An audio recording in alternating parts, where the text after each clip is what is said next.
အားလုံးပဲမင်္ဂလာပါ brother တို့ရေဇန်နေ gaming ကနေပြီးတော့ကြိုဆိုလိုက်ပါတယ်။ကာငါးများတဲ့ event လေးရလည်းရောက်လာပြီဗျာ။ငါးမများတတ်တဲ့သူလေးရှိလား။ရှိရဆိုရင်ဒီ video လေးကိုအဆုံးအောင်ကြည့်သွားပြပါခင်ဗျာ။ brother တို့ငါးများဖို့အတွက်ဆိုရင်ငါးစာလေးလိုရဲပေါ့နော်။ငါးစာလေးတွေကဒီမှာပြထားတဲ့အတိုင်းပဲကျွန်တော်မှာ73ခုတော့ရှိတယ်။တကယ်လို့လိုရဲဆိုရင် brother တို့ကdiamond နဲ့ဝယ်လို့ရရပေါ့နော်။ငါးစာတစ်ခုကို diamond တစ်လုံးနဲ့ဝယ်လို့ရပါတယ်။ငါးစာကုန်သွားပြီဆိုတော့အဲ့လိုဝယ်လို့ရရပေါ့နော်။နောက်ပြီးတော့ test လေးလုံးနဲ့လည်းငါးစာလေးတွေရပါတယ်။ကဲအဲ့ဆိုတော့ရှရှိဝဝပြောတော့ငါးဘလို့မျှလဲဆိုတော့ brother ကိုကျွန်တော်ပြောပြမယ်ဗျာ။ brother တို့ဒီမှာငါးမျှချိတ်ပုံစံလေးရှိရဗျာ။အဲ့ဒါလေးကိုနည်းနည်းလေး2စက္ကန့်3စက္ကန့်လောက်ဖိထားလိုက်ဖိပြီးတော့မှလွတ်ချလိုက်မယ်။လွတ်ချလိုက်ပြီးဆိုရင်တော့ခဏလေးစောင့်ပေးပေါ့နော်။ဟုတ်ပြီခုချိန်မှာတော့သူကငါးမျှနေပေါ့နော်ကဲငါးစာလာဟပ်ပြီးဆိုရင်တော့ကျွန်တော်တို့ဒီဘက်မှာဒီအပေါ်မှာငါးလေးကသွားနေပေါ့နော်အဲ့မှာအဝါရောင်တန်းလေးရှိတယ်အဲ့အဝါရောင်နာဆိုရင်ကျွန်တော်တို့ရက်လိုက်မယ်ပေါ့နော်ရလိုက်မယ်ဆိုရင်ဒီမှာဒီလိုငါးတွေရလာမှာပေါ့နော်သူရှားပါငါးတွေအဲ့လိုမျိုးရလာပါမယ်ငါးတွေရှိလေဆိုတာ brother သိချင်တယ်ဆိုရင်ဒီဘက်မှာပြာကန်းဆိုတာလေးရှိတယ်ပြာကန်းလေးကိုနှိပ်လိုက်မယ်အဲ့ထက်မှာကျတော့ brother တို့legendary ငါးတွေရတယ်ဆိုရင် brother တို့ကemote လေးတွေရမှာပဲဖြစ်ပါတယ်ခုလက်ဆောင်တွေအနေနဲ့ diamond တွေလည်းသူကပေးထားပေးပါတယ်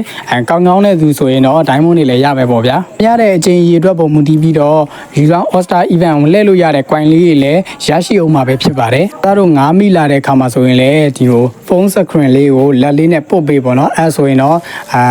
ဒီလို perfect ဆိုတဲ့အမှတ်လေးတွေရောက်ပြီဆိုရင် brother တို့ကဒီငါးကြီးတွေ kilogram များတဲ့ငါးကြီးတွေကိုရမှာပဲဖြစ်ပါတယ်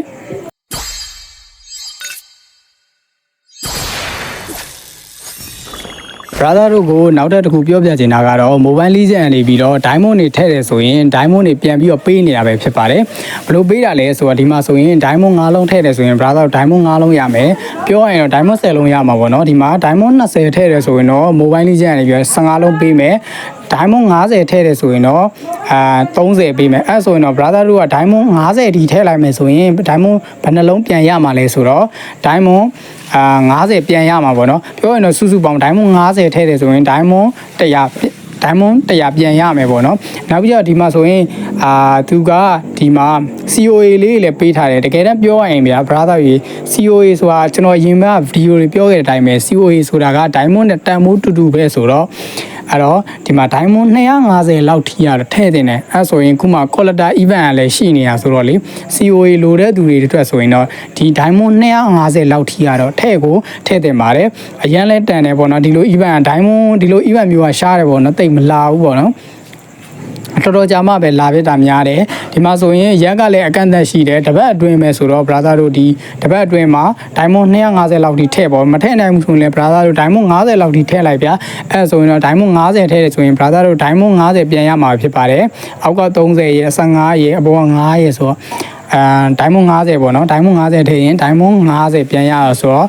50 plus 50 plus ဆိုတော့ diamond 100ရမှာပဲဖြစ်ပါတယ်WeChat ကိုပြည့်ဖို့အတွက်ဆိုရင် brother တို့က weekly bat ထည့်ရင်မထည့်ဘူးဆိုရင် diamond 86လုံးထည့်ကျွန်တော်အနေနဲ့ကတော့ weekly bat တစ်ပတ်လောက်ကိုထည့်ဖို့ကျွန်တော်က recommend ပေးရပေါ့နော်အဲ့တော့ brother တို့အနေနဲ့ weekly bat လိုချင်တယ်ဆိုရင်ကျွန်တော်စီမှာကျွန်တော်ရဲ့ Telegram မှာလာပြီးတော့ဝယ်လို့ရပါတယ်ခင်ဗျာသူများတဲ့ဈေးနှုန်းသက်သက်လေးနဲ့ကျွန်တော်ကလုပ်ပေးမှာပဲဖြစ်ပါတယ်ယုံကြည်မှလာဝယ်ကြပါလို့လည်းကျွန်တော်ကပြောချင်ပါတယ်